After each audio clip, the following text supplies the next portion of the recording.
Assalamualaikum warahmatullahi wabarakatuh. Kali ini kita akan tengok muka surat 54, buku teks. Kita akan belajar tentang kelebihan dan kekurangan haiwan yang hidup secara berkumpulan dan juga hidup secara bersendirian.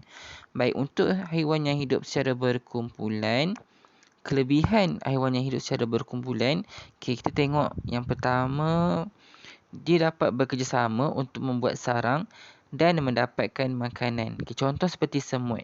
Semut bekerjasama untuk membuat sarang dan mendapatkan makanan. Tengok pula yang bahagian bawah tu. Nampak? Itu gambar adalah serigala yang bekerjasama untuk mendapatkan makanan. Jadi mereka menyerang mangsa secara bersama-sama. Seterusnya tengok muka surat 55. Pada muka surat 55, nampak juga ada dubuk yang menyerang kuda belang. Mereka bekerjasama untuk mengalahkan mangsa. Tengok pula yang pada bahagian bawah. Untuk haiwan yang hidup secara berkumpulan juga, mereka nak memastikan keselamatan ahli kumpulan. Contoh ikan bilis. Mereka hidup berenang dalam kumpulan yang besar untuk mengelirukan musuhnya. Dan sama juga dengan yang bawah tu, iaitu kuda belang. Kuda belang hidup berkumpulan dengan cara menyamar diri daripada musuh. Baik, tengok juga contoh-contoh pada muka surat 56. Haiwan yang hidup berkumpulan biasanya terdiri daripada induk dan anak-anaknya. Haiwan ini juga melindungi anak-anaknya. Contohnya singa. Singa akan terdiri daripada satu induk, kemudian dia akan melindungi ahli kumpulan dia.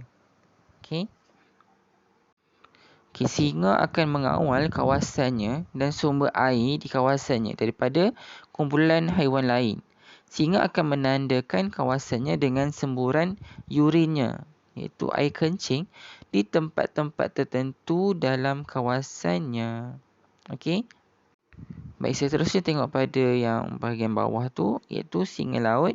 Pun sama juga, singa laut jantan akan mengawal kawasannya untuk mendapatkan sekumpulan singa betina bagi tujuan pengawan.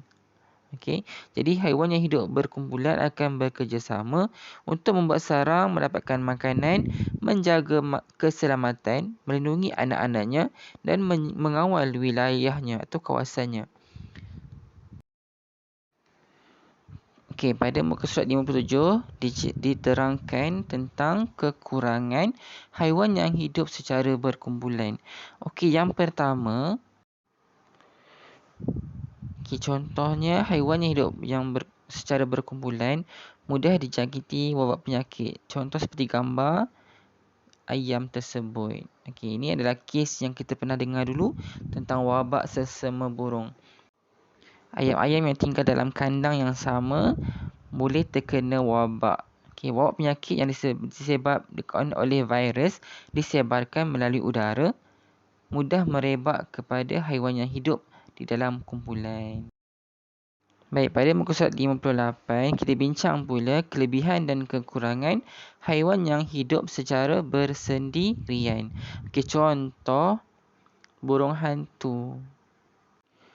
Kelebihan bagi haiwan yang hidup bersendirian, contohnya burung hantu ini. Burung hantu dapat hidup secara bersendirian bagi mengelakkan persaingan memburu makanan sesama sendiri atau dengan haiwan lain. Jadi burung hantu aktif berburu pada waktu malam. Yang kedua ialah beruang panda.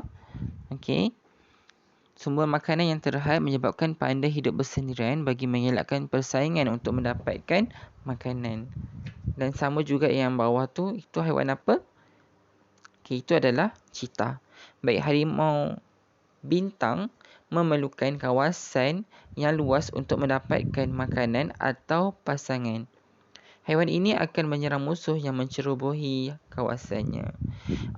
Jadi apa yang terdapat daripada muka surat ini, haiwan yang hidup bersendirian dapat mengatasi masalah sumber makanan yang terhad dan mengurangkan persaingan untuk mendapatkan pasangan.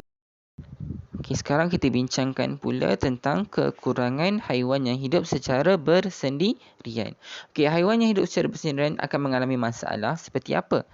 Haiwan yang hidup bersendirian akan mati sekiranya kalah dalam persaingan merebut kawasan. Okey. Contoh yang kedua, haiwan yang hidup bersendirian akan mengalami masalah juga untuk mencari pasangan ketika musim mengawan. Okey, jadi dia kena cari dekat kawasan tersebut yang manakah spesies yang sama dengan mereka. Okey. Jadi kesimpulan pada muka surat ini kita dapat bahawa haiwan yang hidup secara bersendirian suka mempertahankan diri daripada musuh dan mengalami kesukaran mencari pasangan ketika musim mengawan. Baik, untuk tugasan kali ini, pelajar diminta untuk mencari 3 contoh haiwan yang hidup secara bersendirian dan 3 contoh haiwan yang hidup secara berkumpulan. Okey, dapatkan gambar-gambar di internet dan boleh upload pada Telegram saya ataupun di sistem Al-Fatah. Terima kasih.